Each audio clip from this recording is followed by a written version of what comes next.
Robert Capa, born to the name of Andre Friedman, was born in 1913 in Austria-Hungary. He grew up in that area until 1932, when he left the country after being arrested because of his political involvement with protesters against the government. He was advised by his parents to leave. Originally, he wanted to be a writer, but he ended up in photography and grew to love the art. It was in 1933 when he moved again from Germany to France because of the rise in the Nazi Party. Around this time, he invented the name of Robert Capa because he thought it would be more American sounding and catchy. His time working in the Spanish Civil War was where some of his best work was produced. He worked there from the years 1936 to 1939, capturing all the horrors from that war. In 1936, he became known worldwide for his photo, Death of a Loyalist Soldier. It was a picture of a soldier who had just been shot and was in the act of falling to his death. It was the superb timing and realisticness of the picture which helped to show the Civil War in all its brawly glory. It also showed the skills which Capa possessed. He also worked during World War II. At the start of the war, Capa was in New York City. He had moved there from France to escape the Nazi persecution. He was Jewish.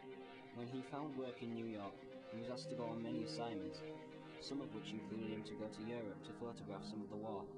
His most famous World War II photography was on June 6, 1944. He travelled with the soldiers and swam ashore with the 2nd Assault Wave on Omaha Beach. He was armed with two Contax 2 cameras, mounted with 50mm lenses and several rolls of spare film.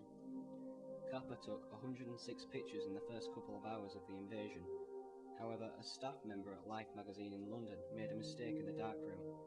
He set the dryer too high and melted the emulsion in the negatives in 3 complete rolls and over half of a 4th roll. Only 11 frames in total were recovered. Capa never spoke to the man who was responsible for this.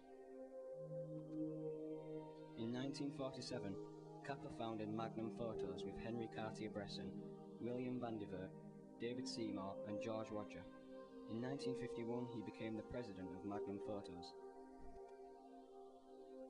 The early 1950s also marked the unfortunate death of Robert Capa.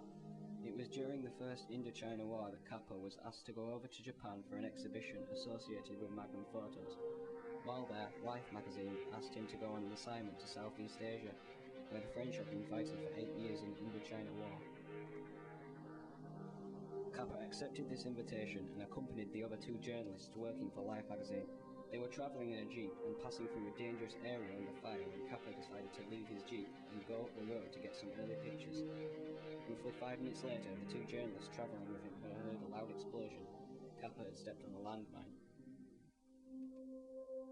When they arrived on the scene, he was still alive but very injured. Capa's dying body was taken to a nearby hospital. He was pronounced dead on arrival.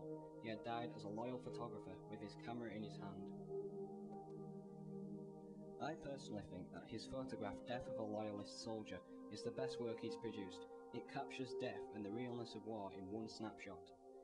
It makes me feel quite somber as it shows someone dying, which is never a positive thing. It's quite a moving, slightly disturbing image. One controversy was spawned from this picture, Death of a Loyalist Soldier. There was a long controversy about the authenticity of this photograph. It was also the proximity of the shot and the timing of the capture which caused debate among people. People began to think that the act of the soldier falling was set up and staged.